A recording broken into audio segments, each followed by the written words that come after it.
Okay, so this is part 2 of our video on homemade hamburger rolls. Essentially, I have adapted my soft dinner roll recipe. That's a 7 ingredient yeast bread recipe that we just completely fell in love with. And what I'm doing, I'm getting ready to proof out. We've already raised our dough. This will be the last hour. We started this video, 7 hours ago because we stopped and done some stuff in between. But all told, from start to finish, it's a 3 hour and 45 minute process. But we've played a game of cards. I cooked some country spare ribs on the grill that were amazing. And Ditto. we well, I did a little bit different recipe with that. These dinner rolls or hamburger rolls would have been great with dinner, but of course they weren't finished. So what I'm doing, I took butter and I very liberally put it in this 13 by 9 by 2, and I want to show you the dough, how large this bowl of dough is. Do you see that that's almost to the top of my KitchenAid mixing bowl?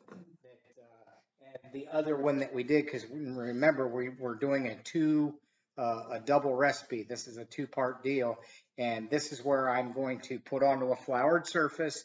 I'm going to punch it down one more time, and then kind of leaving it probably 3/4 of an inch thick. Yes, thank you. And I still have my ring off because I don't want. Thank you. And what we're going to do is I'm going to pat this dough out, and we're going to divide it into equal sections, roll them into a ball that's, when I do the dinner rolls, they're normally like half of a tennis ball size. If we took a tennis ball and just slice it right down the middle, they're about that size. For a hamburger roll, I'm going to want to go a little bit bigger. So I'm going to use both these parts of dough, and I may only get, 6 or 8 rolls out of it because I want them to proof up in that pan, in this pan with the butter. And normally I get, what is it, 15 rolls in here, I think. And I'm going to place these farther apart and let them sit, and they'll literally rise, spread out, and they'll touch one another. And the idea is if I can get 8, that's what I'm shooting for. May or may not. So once again, we take our favorite thing in the world. Love this thing. And you look at what you've got here and you divide out. Should be able to get 4 out of this. Now, where the 2 end pieces are, if this was an oval and the 2 ends, we'll cut some dough off of these 2 since they're the full width across and add into them. But all I ever do is take this, roll it up in a ball, and then I work it from the outside towards itself in the center. And I'll form all 4 of them and then stop and look and see which ones need dough added to them. And like I said, we'll steal from these 2. I can already see that this one is smaller than that one. So my process is just to get them formed up, and then we put it in the pan. And oh my God, it smells like a brewery in here. It smells like we're making beer. The yeast is just aromatic and just, I love it. Actually, those look pretty good. I think this one needs this much more. And because the dough is still damp enough, still wet enough from rising, you got all those air pockets in it, you can incorporate it right in there and you'll never even know that it wasn't there. See, now it's bigger. By how much? We can play this game all day. Or that's what she said. You guys talk loud. Yes. I do apologize. We're back to you since I'm uploading the other video currently off my cell phone, that I realized that we've got some microphone issues on here. So I'm talking a lot louder than I did yesterday, trying to be a little more animated. So we want you to like, subscribe, comments the biggest thing. I want interaction. I want to know that the folks that are watching, like, maybe you don't like a thing we've done. I'm open for discussion. See, those are going to come out pretty good, don't you think? Mhm. So I should be able to get 8 out of this. And the other one that's in the other Pioneer Woman Bowl is almost to the top of the towel. So this has been a good recipe today, a good baking day. Would you agree those are all pretty even? Yeah, they look good. Okay, so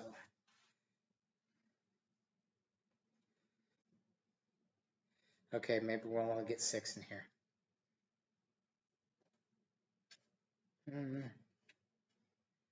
No, I should be able to get 8. I'll push some up there. Okay, so Ooh, that was last. and the next contestant. And this is why a lot of people don't bake. Not because it's incredibly hard. I mean, you've got to know what you're doing, but they don't like the time process that you've got to invest into it. I, on the other hand, absolutely love doing this. And I love seeing the joy on people's faces when they eat my food and they're like, wow. I'd rather get a cake box mix and make it and be done. That's my baking. I hope these come out about the same.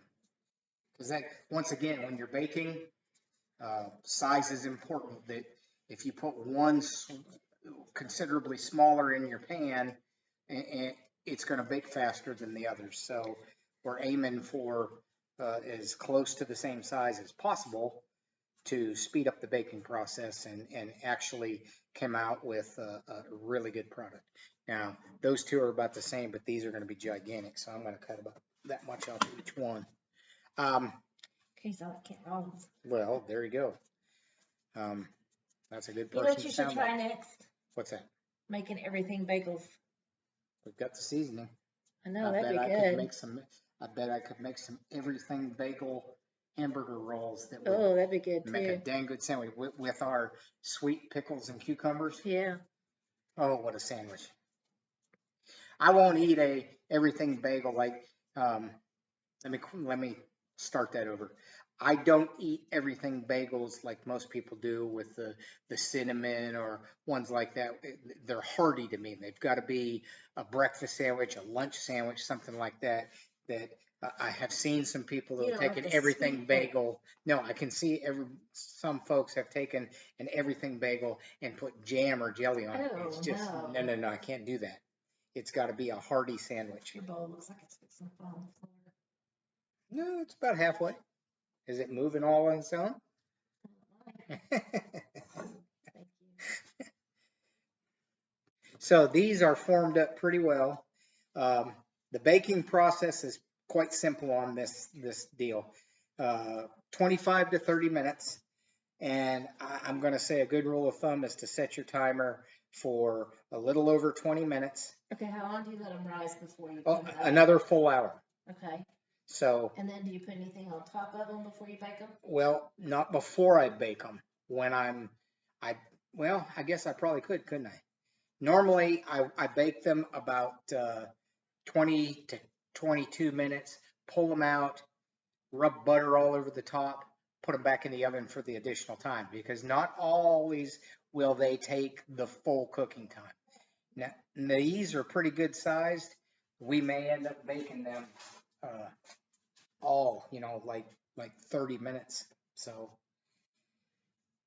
I don't know if I'm going to get all 8 of them in there. I'm afraid if I push them too much together, they won't rise like they're I supposed think to. they'll be okay. You think that's fine? Yeah. Okay, now I cover them just like you do when it's in the bowl. Look at that. Success. And I'll get the other glass one out. Get my bag of flour.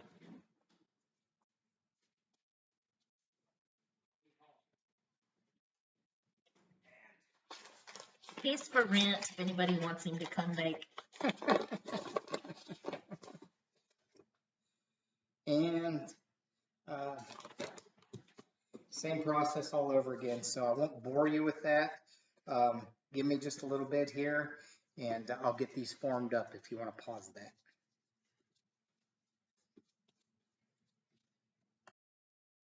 So, we're back by the magic of pause and start again. And I just want to show you, it's been a little over an hour. Oh, You remember what those look like? Look at the size of that now. These are going to be fabuloso. So I've got a little brush, a little basting brush, and some butter. And we're just going to put a little butter over the top. I'm going to put these in the oven and bake them for probably 25 minutes maybe, and then pull them out, put butter on, and bake them for the rest of the time. And the oven's set on 350. That's part of what made these rise so well is I've had the oven on and these sitting covered over top of the vent. And a little funny story, we made baked sweet potatoes for supper. And one of them was really large. We didn't need it for supper, and I had left it in the oven. Turned the oven on. We sat down to play a game of cards while they were rising, and suddenly saw smoke coming out of the oven. I'm sure it's fine, but I think some of the butter had leaked out of the foil, and now I have an oven to clean. So check this out. Oh, they're all just going to be just wonderful, and into the oven we go. And those will make great buns for sandwiches, or hamburgers, chicken sandwiches, whatever you want to use them for. Well, and the deal is since we just made 3 batches of the sweet pickled cucumbers and onions, we had those at lunchtime today. They were wonderful. I love the crisp cucumber with that sweet and sour, the sweet and a little bit of vinegar that gives And it I the said tartness. that I don't like cucumbers, but I will eat those by themselves, just plain. Yeah. God, they're so good. So we'll pause this again and pull it out of the oven here in just a little bit and show you the finished result. Okay, so the timer just kicked off. I already pulled them out. I had to put some butter on. What do you think? Try not to burn my fingers. What do you think of those?